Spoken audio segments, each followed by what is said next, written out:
Start.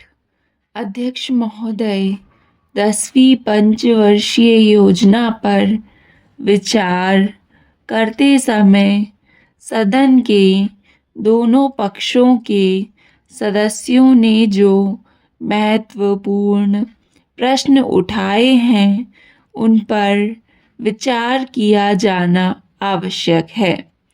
अध्यक्ष महोदय, 9वीं पंचवर्षीय योजना का अब अंतिम वर्ष चल रहा है और इस योजना के अंदर जो चीज़ें कही गई हैं, ऐसा लगता है कि उसके अंदर परिवर्तन करना कठिन है।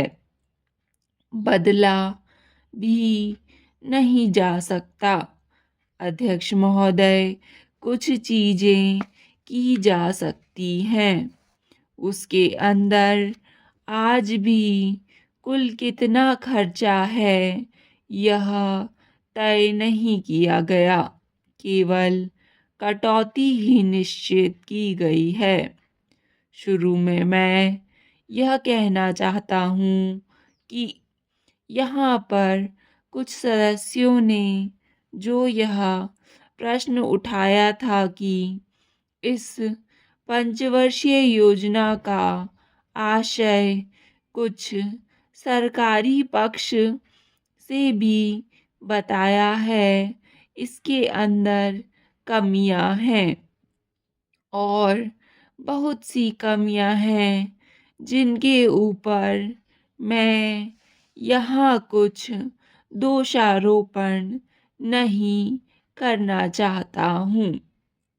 मैं चाहता भी हूँ कि इस तरह से प्रश्न ना उठाए जाएं तो ज़्यादा अच्छा है। यह योजना सरकार ने बनाई है।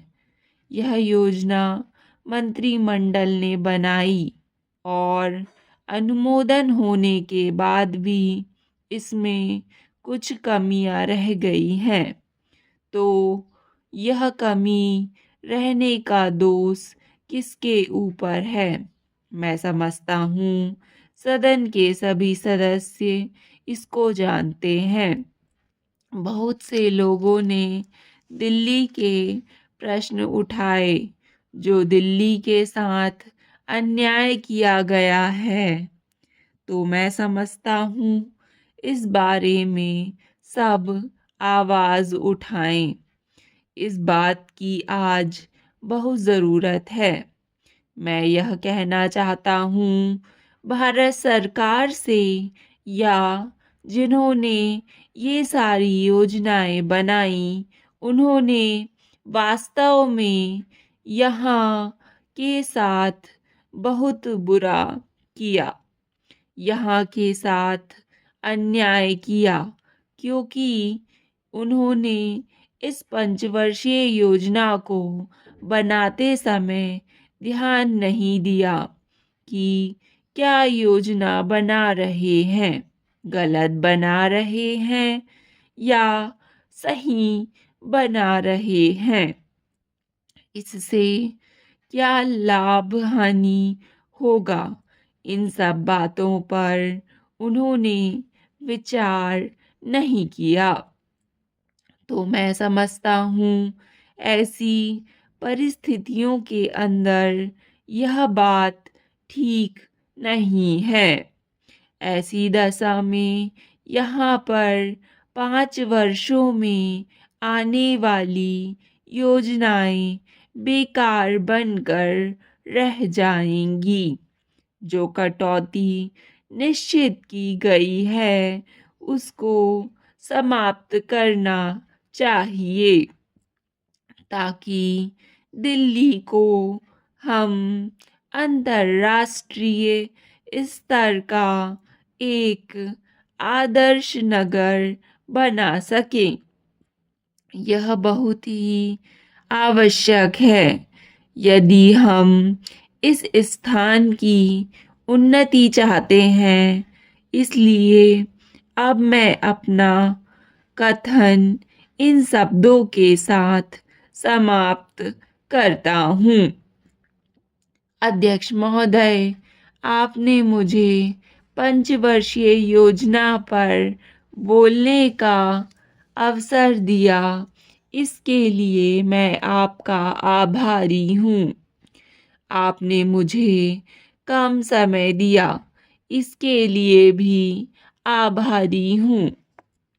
अभी मेरे से पूर्व कुछ सदस्यों ने हम पर यह आरोप भी लगाया कि हम योजना में विश्वास नहीं रखते। उन्होंने तो यह भी कहा कि हमारे चुनाव घोषणा पत्र में भी उनको इस बारे में कुछ नज़र नहीं आया। मैं इस बारे में यह निवेदन करना चाहता हूँ कि उन्होंने कोई दूसरा घोषणा पत्र नहीं देखा, गलत घोषणा पत्र पढ़ा और उसी को हमारा घोषणा पत्र समझ बैठे। लेकिन मैं यह कहना चाहता हूँ कि हमारा घोषणा पत्र इस समय मेरे पास है। इस घोषणा पत्र में हमारी घोषणा में योजना के बारे में स्पष्ट रूप से कहा गया है कि हम योजना पर विश्वास रखते हैं, लेकिन ऐसी योजना पर विश्वास नहीं रखते जो जनता के दुखों को दूर नहीं कर सकती, जो जनता के कष्ट दूर नहीं कर सकती। आज तक जितनी भी योजनाएं बनाई गई हैं, जिन्हें हम पहली पंचवर्षीय योजना, दूसरी पंचवर्षीय योजना और 10वीं पंचवर्षीय योजना आदि कहते हैं, और उन योजनाओं में हमने जो कुछ निर्धारित किया, उनसे हम जनता के दुखों को दूर नहीं कर सके और जनता के कष्ट दूर नहीं हुए। इन योजनाओं के परिणाम भी हमारे सामने हैं। बड़े बड़े अनुभवी बैठे, उन्होंने योजनाएं बनाई, लेकिन योजनाएं ठीक प्रकार से कार्यान्वित नहीं की गई। उन योजनाओं में काफ़ी दोष थे, जिसके कारण ये योजनाएं लोगों के दुखों को दूर नहीं कर सकी। लोग दुखी ही रहे।